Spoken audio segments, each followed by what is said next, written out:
snow ស្រមុកលាន់ខ្លាំងអាចមានកម្រិតដល់ទៅ100 decibel ពលគឺស្មើនឹងសំឡេងម៉ាស៊ីនកាត់ស្មៅរោឬក៏សំឡេងម៉ាស៊ីនឡានធំរោស្រមុកជាប្រធានបទនៃការកំប្លែងលេងសើចរវាងមិត្តភ័ក្តិក៏ប៉ុន្តែគឺជាក្តីរំខានបំផុតសម្រាប់ជីវិតប្តីប្រពន្ធជាពិសេសមានមនុស្សម្នាច្រើនណាស់ដែលមានបញ្ហាស្រមុកនេះអ្វីបើការស្រមុកភាគច្រើនគឺជាអាការៈមិនធ្ងន់ធ្ងរក៏ប៉ុន្តែសម្រាប់ក្រុមគ្រូពេទ្យការស្រមុកបន្ទាប់មកមានការថប់ឬក៏ស្ទះដង្ហើមត្រូវការព្យាបាលជាចាំបាច់បើតាមកាយវិភាគវិទ្យាមានករណីមិនធម្មតាកើតឡើងទើបមនុស្សដេកស្រមុកគឺជារោគសញ្ញាដំបូងនៃបញ្ហាចរន្តដង្ហើមនេះបើតាមវិជ្ជបណ្ឌិត Gérard Vincent អ្នកឯកទេសវះកាត់ធ្មេញដែលសរសេរសៀវភៅមួយមានចំណងជើងថាបញ្ចប់ការស្រមុកហេតុអ្វីបានជាយើងដេកស្រមុកលាន់ស្នូស្រមុកបណ្ដាលមកពីផ្លូវដង្ហើមនៅត្រង់បំពង់កត្រូវត្បៀតឬក៏រួមតូចក្នុងពេលគេងលង់លក់ជាលិកានៅចុងក្រអូបមាត់កន្លើតអណ្ដាតរលាហេតុដូច្នេះបើសរីរាង្គណាមួយរីកលាធំសរីរាង្គនោះអាចជាឧបសគ្គបាំងស្ទះផ្លូវដង្ហើមបានហើយនៅពេលដកដង្ហើមចេញចូលឆ្លងកាត់វានឹងធ្វើឲ្យជាលិកានៅត្រង់កន្លែងនោះញ័ររង្គើទើបបង្កជាសំឡេងដែលយើងហៅថាស្រមុកនេះឯងបញ្ហាស្រមុកនេះមានទំនាក់ទំនងយ៉ាងខ្លាំងទៅនឹងទម្ងន់មាត្ររបស់មនុស្សជួនកាលការទទួលទានសូរ៉ាច្រើននៅពេលល្ងាចឬក៏ការលេបថ្នាំគេងលក់ក៏អាចជាភ្នាក់ងារបង្កឲ្យគេងស្រមុកបានដែរពីព្រោះថាស្រានិងថ្នាំគេងលក់អាចពន្លាសាច់ដុំខ្លាំងជ្រុលសម្រាប់កុមារមានដុសសាច់នៅបំពង់កធំអាមីដាលក៏ជាមូលហេតុដែលនាំឲ្យក្មេងទាំងអស់នោះគេងស្រមុកបានដែរ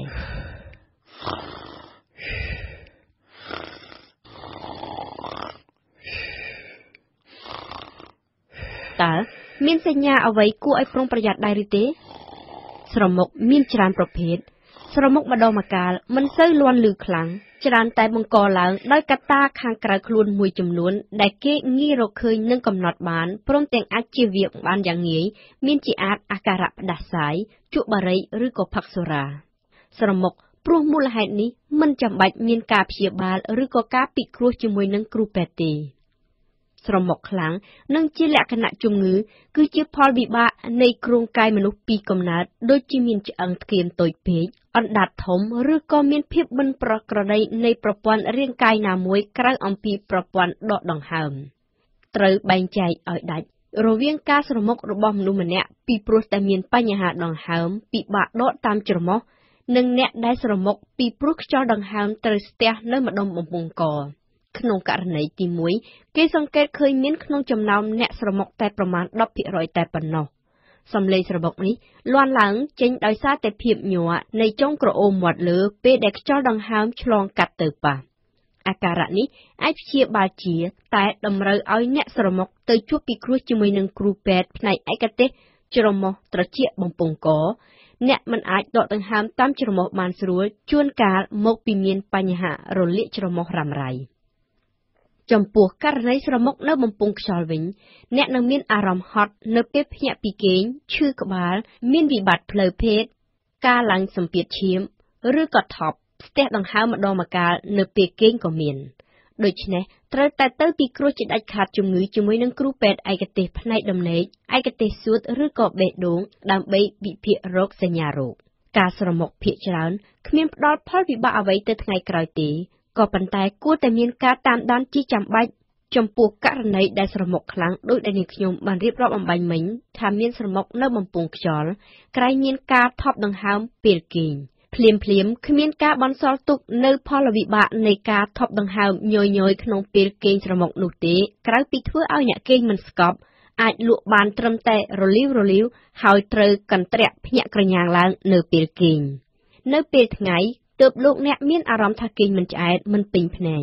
ក៏ប៉ុន្តែប្រសិនបើមានអាការៈបែបនេះយូរទៅថ្ងៃអនាគតនិងសម្រាប់រយៈពេលយូរវិបត្តិស្រមុករហូតដល់ថប់ដង្ហើមស្ទះខ្យល់ប្រមាណតែ10វិនាទីម្ដងនេះប្រសិនបើអាចលេចឡើងជាច្រើនដងនឹងធ្វើឲ្យខ្លួនប្រាណរបស់អ្នក ខ្វះខ្យល់អុកស៊ីហ្សែនដូច្នេះយើងនឹងអាចមានគ្រោះកាត់ជំងឺបេះដូងកាត់ជំងឺលើសឈាមឬក៏ជំងឺស្ទះសរសៃឈាមបេះដូងនិងរំខានយ៉ាងខ្លាំងដល់ប្រព័ន្ធសរសៃឈាមបេះដូងទាំងមូលហើយការស្រមុកបែបនេះមានប៉ះពាល់យ៉ាងខ្លាំងដល់ប្រដាប់ភេទបុរស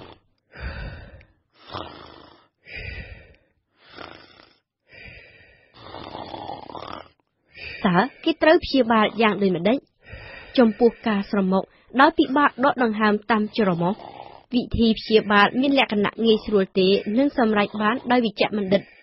ឯកទេសផ្នែកច្រមុះត្រចៀកនិងបំពង់កក៏ប៉ុន្តែ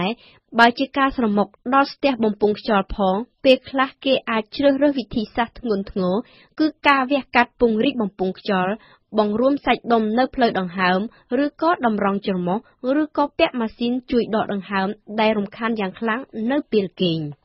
ជាលក្ខណៈទូទៅជៀសវាងការទទួលទានសុរានៅពេលបាយល្ងាចនិងសូមកុំគេងផ្ងាឲ្យសោះសូមសម្រកទម្ងន់និងគេងផ្អៀងដើម្បីកុំឲ្យអណ្ដាតរបស់លោកអ្នកធ្លាក់ទៅបាំងបំពង់ខ្យល់ដែលជាហេតុនាំឲ្យមានភាពញ័រនៅបំពង់ខ្យល់រួចបញ្ចេញជាសំឡេងស្រមុកឡើងគ្រប់មធ្យោបាយដែលរៀបរាប់មកនេះអាចជួយកាត់បន្ថយការស្រមុកបានក៏ប៉ុន្តែគ្មានទេដំណោះស្រាយជាលក្ខណៈសកលនៅពេលថ្មីនេះអ្នកស្រាវជ្រាវជាតិប្រេស៊ីលទើបបានរកឃើញវិធីសាស្ត្រលំហាត់ប្រាណលំអណ្ដាតដែលអាចជួយកាត់បន្ថយការស្រមុកបានដល់ទៅ 36% ហើយបើនៅតែស្រមុកទៀតក៏សំឡេងនោះមិនសូវលាន់ខ្លាំងនិងថយចុះអស់ដល់ទៅ 56% លំហាត់ប្រាណនេះមានប្រសិទ្ធភាពចំពោះអ្នកស្រមុកខ្សោយមធ្យមនិងខ្លាំងដែលមានរហូតដល់ការថប់ដង្ហើមពេលគេងលក់ម្ដងម្កាលផងមិនចាំបាច់មានសម្លៀកបំពាក់កីឡាឬក៏ស្បែកជើងអ្វីទាំងអស់ប្រសិនបើអ្នកគេងស្រមុកសូមចំណាយពេលវេលាពី3នាទីជារៀងរាល់ព្រឹកហាត់ពត់អណ្ដាតនិងក្រអូមមាត់ដោយទី1យកចុងអណ្ដាតទៅទល់នឹងក្រអូមលើរួចរំកិលអណ្ដាតបន្តិចម្ដងទៅទល់នឹងគល់ក្រអូមហើយរក្សាជំហរបែបនេះមួយស្របក់ទី2លាអណ្ដាតទៅទល់នឹងផ្ទៃក្រអូមលើរួចសង្កាត់អណ្ដាតទាំងមូលប្រឹងធ្វើឲ្យគល់អណ្ដាតឡើងរឹងទល់នឹងបំពង់កតែត្រូវឲ្យអណ្ដាតនៅរក្សាប៉ះធ្មេញជានិច្ចជាចុងក្រោយរុញគល់អណ្ដាតឲ្យប៉ះទៅខាងលើនៃគល់ក្រអូមរួចទន្ទិញពាក្យថាអាឲ្យបានញយដងលំហាត់បែបនេះត្រូវធ្វើជាប្រចាំថ្ងៃនិងច្រើនខែច្រើនថ្ងៃទើបបានទទួលលទ្ធផលល្អហេតុអ្វីយើងត្រូវគិតគូរព្យាបាលការស្រមុកប្រសិនបើគេគិតថាមិនមែនជាជំងឺធ្ងន់ធ្ងរនោះអ្នកដែលស្រមុកខ្លាំងស្រមុកស្ទើរជាប់ឈ្មោះជាជំងឺភ្ញាក់ឡើងគ្មានកម្លាំងទេចេះតែងងុយគេងនៅពេលថ្ងៃចង់លក់ម្ដងទាំងកណ្ដាលថ្ងៃទាំងកំពុងដើរគេងមិនឆ្អែតមិនពេញភ្នែកផ្ដល់ផលវិបាកយ៉ាងច្រើនដល់យន្តការសិក្សានិងការចងចាំអារម្មណ៍ stress អត្រាជាតិស្ករក្នុងឈាមអាយុនិងសរសៃឈាមបេះដូងគ្រោះថ្នាក់ចរាចរណ៍គ្រោះថ្នាក់នៅកន្លែងធ្វើការព្រមទាំងធ្វើឲ្យឡើងទម្ងន់អ្នកស្រមុកមែនតែនមិនដែលគេងលក់ដល់ដំណាក់កាលស៊ុបខ្លាំងនោះទេការគេងលក់ស៊ុបខ្លាំងគឺជាចំណាក់កាលនៃការផលិតជាតិអុកម៉ូនដែលជាអ្នកចូលរួមចំណែកយ៉ាងខ្លាំងដល់ការលូតលាស់របស់កុមារនិងជាអ្នកដុតខ្លាញ់កុំឲ្យមកកកខ្លាំងនៅក្នុងខ្លួនរបស់មនុស្សពេញវ័យ